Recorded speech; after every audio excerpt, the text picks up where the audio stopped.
도박 자금을 마련하기 위해서 완전히 저희가 생각지도 못한 부모님의 땅까지 팔아서 그걸 봐봐, 그러다니.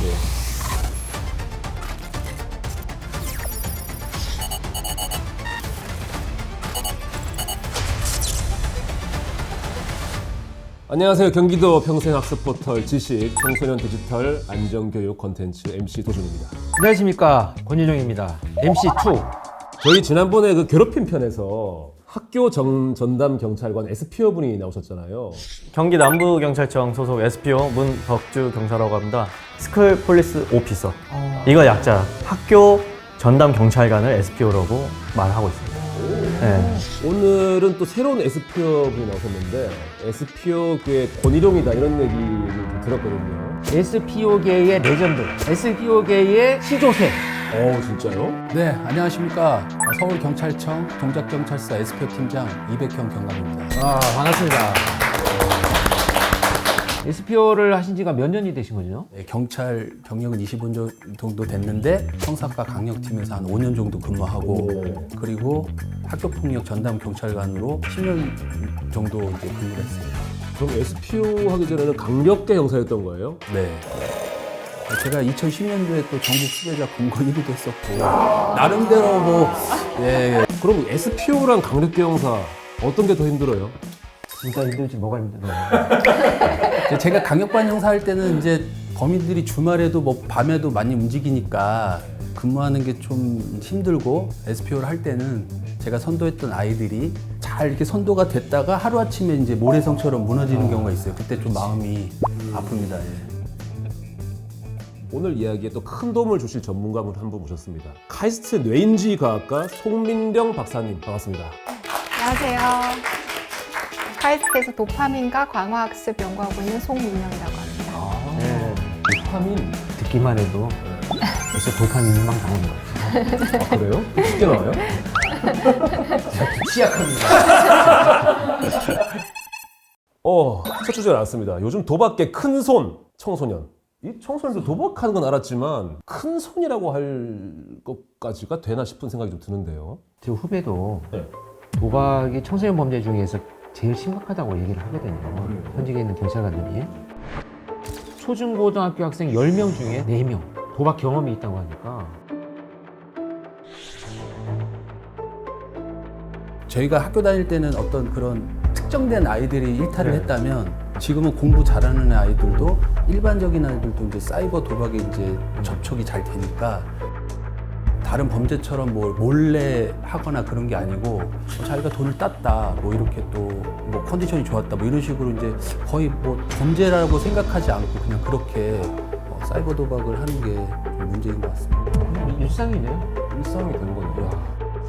그리고 무엇보다도 이제 아이들이 도박에 이제 빠지면 쉽게 헤어나지 못하는 게 또 이번 특징인 것 같아요. 예, 그래서 제가 선도했던 친구 중에는 너무 심해서 이제 정신병원에 제가 또 입원까지 했던 친구 2명 정도가 있어요. 중독 치료. 네네네. 그게 얼마나 심각하냐면 정신병원에서도 가면 이렇게 단절된 생활을 하잖아요. 이제 그런 와중에서도 커피 믹스 이 통에 100개가 있잖아요. 그걸 꺼내서 이제 서로 이제 도박으로 이제 걸고 진짜 중독이네. 커피 믹스가 이좀 칩인 거예요? 그렇죠. 뭐 그런 식으로 이제 바꿔서 중독이 되면 그렇게 무섭다는 것을 저도 이제 애들을 사이버 도박을 선도하면서 알게 됐습니다. 저 그게 궁금해요. 그럼 그게 얼마 정도의 판돈을 가지고 하는 건지 규모가 나가면 뭐 100만 원, 뭐 1000만 원 막 이렇게 해서 자기네들끼리 이제 규정을 정한다고 하더라고요. 점점 이제 배팅이 높아지는 거죠. 그래서 심지어는 부모님의 이제 명품 백까지 팔아서 이제 그걸 봐봐, 그런다니. 네. 강남에 사는 어머님이 저한테 전화도 왔었거든요. 백을 중고나라 같은 데 팔아서 뭐 했냐고 물어봤더니 사이버 도박하는데 사용했다 그렇게 얘기했다고. 실제로 한국청소년정책연구원에서 조사를 해보니까요, 사이버 도박으로 인한 손실액은 10만 원 미만이 가장 많았는데요, 2천만 원 이상 잃었다고 쓴 애들을 보면 1억 3천만 원, 그리고 7,500만 원. 그러니까 이게 무슨 얘기냐, 10만 원이 가장 많았다고 하는 건 10만 원으로 시작한 게 결국은 1억 3천, 1억 5천, 2억이 넘어가는 거예요. 어떻게 청소년들이 그런 돈을 가지고 도박을 할 수가 있지? 이거를 누적되고 계속 돈을 잃게 돼 있잖아요. 도박은 무조건 돈을 잃잖아요. 그렇죠. 그러니까 이게 빚이 늘어나는 거예요. 쉽게 말하면. 그러니까 엄마 물건 팔고 범죄까지 저지르게 되는. 그리고 막 이자 늘어나고. 목숨 앗아가는 죽음의 게임? 금전적 피해가 아니라 목숨을 잃기도 하는 거예요? 네, 그렇습니다. 2023년도에 일어난 사건인데요. 고등학교 1학년 학생 A군이 이제 사이버 도박을 하기 시작합니다. 도박에 대한 재미도 느끼고 돈이 필요하고 하니까 돈을 가까운 친구한테 빌리다가 나중에는 이제 사채까지 이제 쓰거나 아니면은 이제 선배들, 일진 선배들한테 돈까지 빌려서 계속 이제 선배들의 협박과 또 못 갚으면 자꾸 이자도 늘어나고 점점 이제 압박이 더 많이 밀려오니까 이제 극단적인 선택까지 하는 친구가 발생했던 거죠.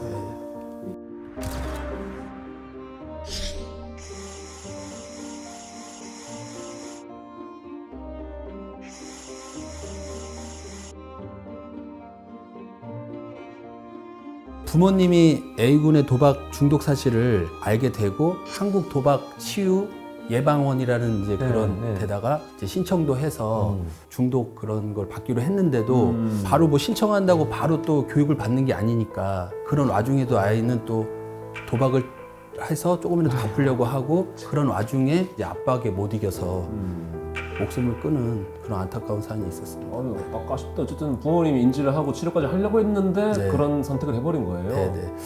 그러니까 이제 제가 그런 친구들을 만나 보면 그 순간을 이제 그 친구들 거기에 빠져 있으니까 이제 헤어나지 못하는 거죠. 심리적으로 빚이 생기는 순간부터 지옥으로 네, 맞습니다. 지옥으로 바뀌는 거야.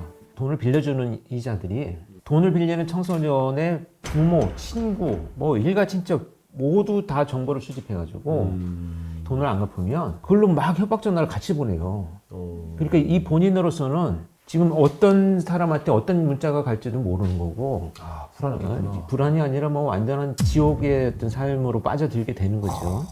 뭐 어른들도 보이스피싱에 뭐 당하고 사실은 그 작은 거에도 흔들리는데 아이들은 더 심하겠죠. 심하게 더 그런 압박감을 느끼는 것 같습니다. 그러니까 방법을 또 모르잖아. 그쵸. 이걸 합리적으로 해결할 수 있는. 어떻게든 잘 해결해 보려고 계속 사채를 썼겠죠. 돈을 빌리고 했겠죠. 너무 안타까운데요. 이 도박 중독이라는 게 진짜 좀 심각한 문제인 것 같아요. 근데 사실은 도박은 행동이잖아요. 전통적으로 우리가 중독하면 바로 떠오르는 게 마약이잖아요. 그러다 보니까 이 도박 같은 행동에 대한 중독은 여태까지 중독으로 인정이 안 됐습니다. 한 20여 년 전까지만 해도 뭐 쇼핑 중독, 게임 중독, 뭐 도박 중독 말은 있었지만 중독으로 인정이 안 됐었어요.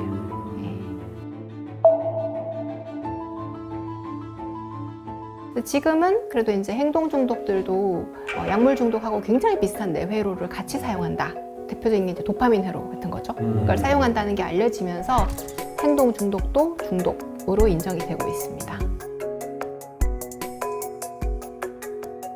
인정된다는 거는 좀 치료의 대상으로 본다는 거. 예, 인정이 되는 거죠. 그리고 중독이 정의 자체가 손해가 오는 거를 알면서도 만사저쳐놓고 이거를 하게 되는 그냥 의지만 가지고 할 수 있다라고 보면 안 되고요.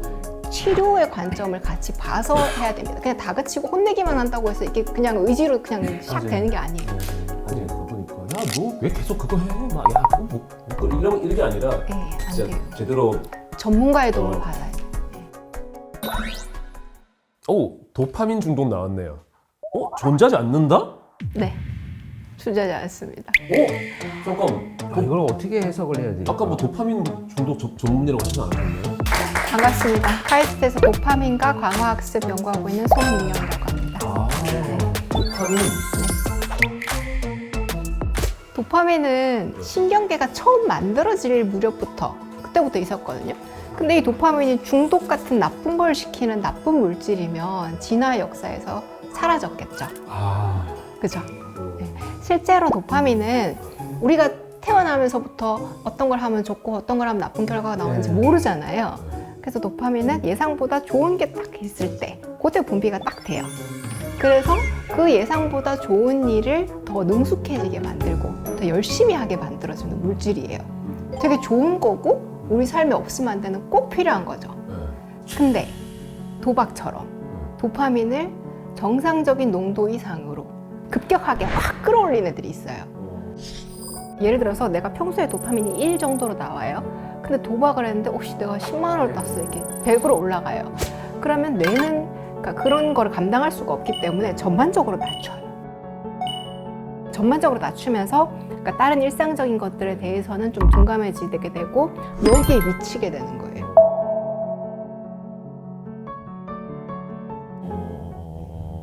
그러니까 금액이 커지는 거예요. 그렇죠. 내 도파민이 거기에 적응이 돼버리니까 큰 돈으로 왕창 따는 게 이제 욕구가 생기는 거지. 이런 게 도파민 중독 아니에요? 도파민에 중독되는 게 아니라 도파민을 과하게 일으키는 행동. 행동에 중독되는 그쵸, 거지. 이해가 안 되는구나. 도파민 중독이란 말 워낙 많이 쓰니까 우리가 이 도파민 관련이 있는 거죠. 이게 또 도파민적 측면에서 맛있게 먹어서 도파민 확 나오잖아요. 이게 뭔가 도파민이 올라가면 도파민까지 확 올라온 거 아니에요 지금. 우리가 평소에 도파민 중독이란 말 워낙 많이 쓰잖아요 요새. 왜 도파민 중독이라는 표현이 나왔냐면 예. 모든 중독에서는 도파민 회로가 핵심적인 역할을 합니다. 그러다 보니까 이 두 개가 이제 연관되니까 사람들이 그냥 가져다 붙인 거예요. 맛집이 아니라 그냥 허름한 동네 식당에 들어갔는데 뭐 예상보다 맛있어. 이럴 때도 도파민이 분비가 됩니다. 근데 한번 맛있는 거 알았으면 어떻게 되겠어요? 그 식당 자주 가겠죠. 그렇게 하게 만들어주는 게 도파민이에요.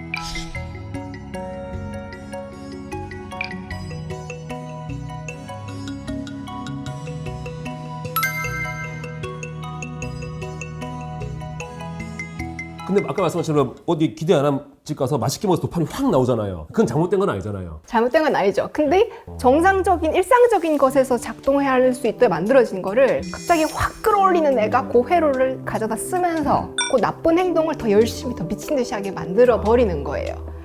그래서 도파민 중독이란 말이 나온 거지 도파민에 중독되지는 않습니다. 도파민은 죄가 없다, 그죠? 네. 다만 도파민을 과하게 일으키는 행동이 문제다. 네. 도박 중독으로 향하는 출입문 불법 땡땡땡.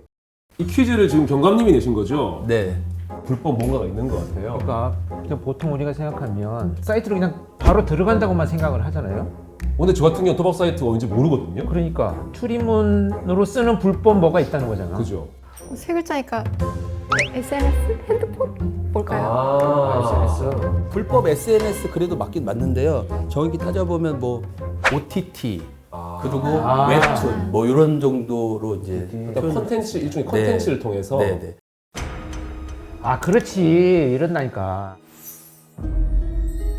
저기 전부 다 도박되는 거야. 저게 도박되는 거예요? 전부 다. 아니 웹툰 보러 왔는데 왜 이게 이렇게 깜빡깜빡거리는 거야? 웹툰 보러 왔는데 다른 길로 새는 거죠. 막상 웹툰 얘기는 거의 없고 지금 네, 다 네. 저거를 네. 클릭하게끔 유도하는 거네요. 진짜 너무 클릭하고 싶게끔 이렇게 눈길을 끄네요. 이렇게 막 반짝반짝거리면서. 야 이거 내가 알고는 있었지만 심각하구나.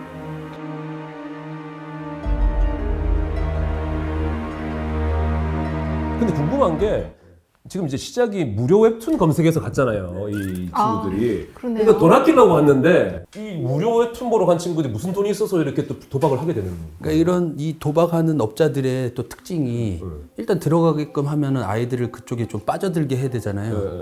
뭐 무료 쿠폰 같은 걸 이렇게 줍니다. 거기서 일단은 처음에는. 10,000원 뭐 2만 포인트 해갖고 저도 이거 업자들이 그 도박 사이트를 조작을 하는지 일부러 처음에 좀 따게끔 하나 봐요. 그래서 아이들이 이게 돈이 이제 종잣돈이 모이면 중간에 포기를 못하게끔 하는 게 또 업자들이 속성인 것 같습니다. 이 도박 중독 연구의 거의 대부분의 결과가 뭐냐면 초창기에 큰 돈을 따잖아요.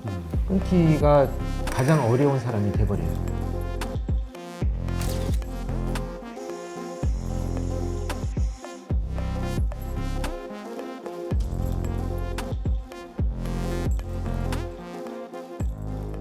이게 뭐 처음에 아무리 공짜로 원의를 주고 따게 하더라도 이게 엄청 크지는 않을 것 같은데 그 판돈이 어떻게 그렇게 커져가지고 막 수천만 원, 억대까지 피해가 생기는지 궁금하거든요. 꽁지꾼과 델입? 꽁지꾼이 뭐죠? 뭐 사채랑 비슷한 건데요. 그 아이들의 도박판을 키우는 것들이라고 생각하면 됩니다. 도박 자금을 이제 빌려주는 사람들을 이제 꽁지꾼 그리고 대리금의 줄임말인데 대리금. 예. 도박 자금을 빌려주는 행위를 그렇게 말합니다. 그래서 심지어는 도박을 했던 애가 돈을 잃고 나니까 도박을 하는 친구들이 많다는 걸 알고 이제 정식적으로 이렇게 자기가 목돈을 마련하는 좀 사업을 하는 네, 거예요? 사업을 하는 거죠. 학교 안에서? 네네.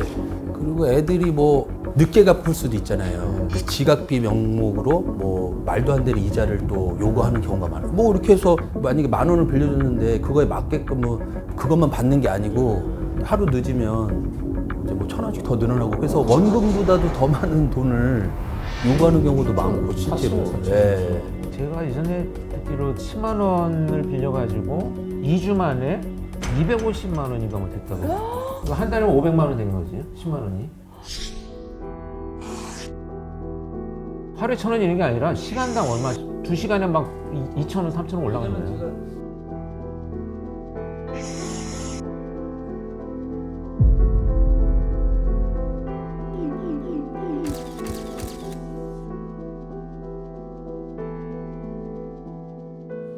아휴.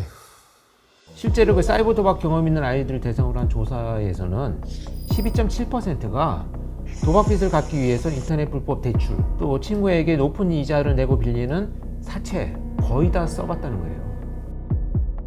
이게 도박을 하는 애들도 문제지만 친구한테 불법 사채를 제공하는 범죄 경험을 쌓는 애들이 많아지는 것도 문제인 것 같아요. 가장 큰 문제점이 뭐냐면요. 이 사이버 도박 관련해서 2차 범죄로 이어진다는 게 가장 문제입니다. 아까 말씀드렸듯이 도박을 하다 보면 제가 아는 친구들도 돈을 잃어요.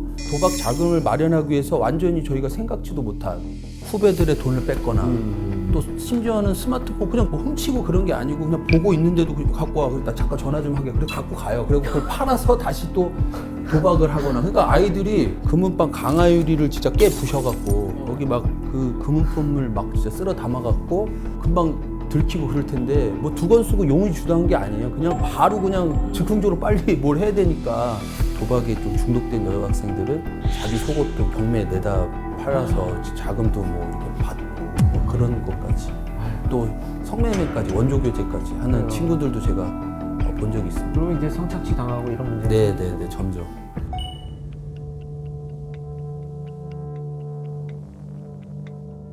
저희는 그냥 게임으로 생각했는데요. 아휴. 도박을 그냥 단순한 게임으로 생각하는 친구들이 많다는 얘기겠죠? 작년에 실시한 청소년 도박 실태 조사라는 게 있더라고요. 만 20% 가까운 청소년이 도박을 재미를 얻는 방법 중에 하나라고 생각했대요. 애들이 불법이라는 걸 모르고 그냥 재미로만 안다는 것 자체가 전 되게 놀라웠어요. 저도 진짜 어이없던 일이 있었는데 이제 게임에 몰두한 친구가 하나가 있었는데 그 친구가 어느 날 전화가 온 거예요. 형사님 저 신고할 게 있다는 거예요. 뭔데 그랬더니 자기가 이제 사이버 도박을 했는데 몇백만 원을 하여튼 땄다고 저한테 그랬는데 몇백만 원은 인출하고 나머지 돈은 다음에 하려고 딱 그 사이트에 들어가 보니까 벌써 그게 없어졌다고. 그래서 이거 사기 아니냐. 참 지고 야 이놈아 너는 자기가 하고 있는 도박이 나쁜 건지 전혀 모르고 있는 거네요.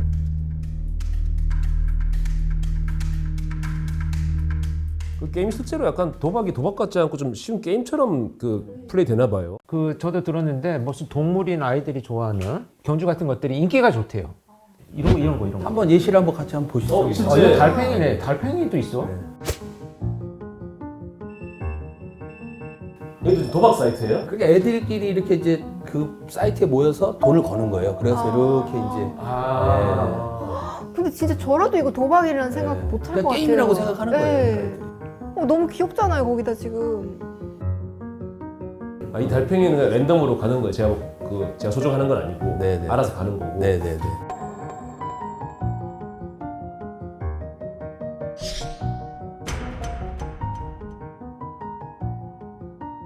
근데 화면만 봐가지고는 진짜 아이들도 할 만한 그런 게임 같아 보이긴 하거든요. 돈 어떤 관련된 어떤 뭐 코인 같은 것도 없고 그냥 닌텐도 게임 같은 그런 느낌이란 말이에요 이게. 야, 이거 진짜 이 나쁜 놈들이다, 이거. 돈을 걸어서 이 게임을 한다는 거고 이것 또한 처벌 대상이 된다라는. 그렇죠. 그 우리나라에서는 뭐 정성 카지노, 경마장, 이렇게 나라에서 인정해 주는 것만 합법적이고 나머지는 다 불법적이고 처벌 대상이 된다고 네. 봅니다.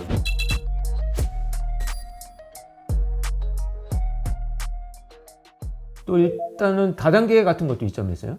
친구들을 이렇게 유인해서 많은 아이들을 이제 모집하는 이제 그런 아이들이 있어요. 그거를 이제 애들끼리 슈퍼 전파자라고 하는데 슈퍼 코로나 때 쓰던 말 아니에요? 맞아요. 그런 아이들이 이제 소개도 시키고 심지어는 이제 운영까지. 네네. 아 단지 돈 꿔주는 거기서 대립을 넘어서서 이제 운영까지 하는. 그러니까 이제 아이들을 많이 데려가서 도박하는 데다가 이렇게 잘하면 그 도박 운영자가 막 하여튼 따로 연락을 하든지 아 스카우트 하는 거예요? 그러니까 거의 너 이거 잘한다 이러면서 이제 그러니까 걔를 도박빚을 탕감을 해주면서 조직원으로 흡수하는 거예요, 그냥. 못했다 어른들이. 네. 그러니까 내가 얘기했잖아요. 이거는 운영자들도 같이 지금 수사를 해야 되는 거고. 네 맞습니다.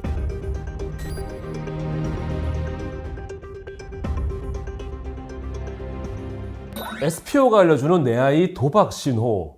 부모님들을 위한 팁을 주실 것 같은데 경감님이. 도박에 빠진 아이를 알아볼 수 있는 방법을 한번 제가 오 있나요? 정리해 보겠습니다. 궁금한데요 이거. 첫 번째 그 사준 적 없는 고가의 어떤 명품이나 그런 옷 같은 걸 발견될 시에는 누가 선물로 줬다 막 이러는데 의심해 봐야 됩니다. 예. 그럼 내 아이가 도박으로 돈을 땄다는 얘기인가요? 뭐 그럴 수도 있고 도박하는 아이들의 돈을 또 빌려줄 수 빌려줄 수도 이제 두 번째는 이제 갑자기 뜬금없이 뭐 참고서를 산다. 그리고 뭐 친구 생일이다. 돈이 필요해. 그러면서 돈을 좀 요구하는 친구들을 이제 봅니다. 유난히 뭐 생일이 많아요 그 달에는. 그런 것도 저희가 한번 의심해봐야 되지 않나. 그래서 거기에 하나 추가하자면 알바를 한다 그래. 자기가. 그 밤늦게까지 알바를 할 테니 허락을 해달라. 돈이 필요한 거죠. 부모들은 또 안타까우니까 차라리 공부나 하라고 하면서 용돈 올려주게 하면서 이제 이런 식으로 해서 이제 또 아이고. 어머님의 좀 감성을 좀 움직이는 애들이 또 있어요. 아이들은 도박에 한번 그게 맛을 보면 어떻게든 돈을 부모님한테 끌어들이려고 이제 하는 그런 게 있어요. 듣다 보니까 진짜 심각한데 이 중독이 치료가 될까? 일단 치료가 가능하긴 합니다. 아 가능해요. 그렇다고 해서 쉽다는 건 아니지만 네. 치료는 가능합니다. 다만 그냥 아예 혼자서도 안 되고 네. 부모님이 그냥 이렇게 닥달하거나 이렇게 관리 감독하는 수준에서는 힘들 거예요. 힘들고 반드시 전문가의 도움을 받아서 지속적으로 이제 모니터링을 하면서 해야 되고요. 또 중독의 가장 큰 특징 중에 하나가 재발이에요. 재발이 굉장히 잘 되고 특히 스트레스 상황에서 재발되기가 쉽습니다. 그렇기 때문에 치료 받았으니까 끝났어라고 하시면 안 되고요. 그거 좀 지속적으로 계속 해야 되고, 그다음 스트레스나 이런 게 많이 커지지 않도록 일상생활, 수면, 운동, 뭐 교우관계 이런 것들도 좀 이렇게 안정적으로 되도록 모니터링이 되는 게 좋습니다. 그리고 이제 우리 부모님들이 여러 군데를 알려주는데 이제 한두 번 해보고 사실 이거 뭐 나아지는 게 없다고 좀 포기를 하는 경우도 많아요, 사실은. 그래서 얘는 안 될 것 같다고. 그런데 그렇게 하면 사실은 그 아이들을 누가 돌봅니까? 사실은. 저 병원이 잘한다고 해서 갔는데 안 됐다고 포기하지 말고 이제 다른 병원도 또 가고 다른 여러 전문가들을 통해서 이렇게 해결책을 찾아야 된다고 저는 생각합니다. 비행으로 보면 안 되고 거의 뭐 암 정도의 병으로 네, 보고 저희도 꾸준히 그렇게 가야 돼요. 심각하게 좀 봐야 될 것 같습니다. 맞습니다. 경감 혹시 또 이거 외에 꼭 좀 알려주고 싶은 팁 같은 게 있을까요? 도박은 불법입니다. 그래서 명백한 범죄 행위고요. 거기다 공소시효가 꽤 긴 편입니다. 단순 도박죄도 공소시효 5년, 상습 도박이 확인되면 10년까지 늘어나게 되어 있습니다. 도박죄를 확인하기 위한 충분한 기간이기 때문에 사실 실제로 고등학교 1학년 때 사이버 도박을 했었는데 해외에서 이제 서버가 발견이 된 거예요. 근데 그 친구가 경찰대인가 그 육군사관학교에 합격을 했었는데 면접 때 이게 이제 좀 문제가 돼서 공군사관학교라든지 육군사관학교라든지 경찰대 같은 경우는 그런 걸 좀 더 면밀히 보기 때문에 불이익을 받거든요. 네. 아이들은 그게 평생 동안 5년이든 10년이든 자기가 사회에 나가서 대학을 가든 자기 꿈을 키울 때 모든 것이 다 무너진다라는 인식을 가져야만 맞습니다. 예방이 된다 이렇게 생각을 해야 되겠죠. 요 10대, 요 때가 사회 불안 장애의 90%가 요 때부터 시작합니다. 맞아요. 그리고 이때부터 시작해서 낫지 않고 평생 동안 사람을 괴롭혀요. 그러면 안 그래도 이제 뭔가 섬세한 뇌발달이 일어나고 있는 요 중요한 시기에 안 겪어도 될 불안 일진들 만나고 돈 달라 그러고 뒷독촉 받고 뭐 이렇게 하다 보면은 정신질환 장애에 걸릴 확률이 더 높아지게 되고 평생 고생하는 거예요. 네, 정말 안 좋습니다. 네. 뭐 어른들도 노력을 많이 해야 될 부분인 것 같아요. 당연히 그렇죠. 이 청소년들도 이게 도박은 게임 이 장난이 아니고 이제 범죄라는 거 잘 알아야 될 것 같습니다. 도박은 범죄다 외쳐야 될 것 같습니다. 외칩시죠. 자, 도박은 범죄다! 범죄다!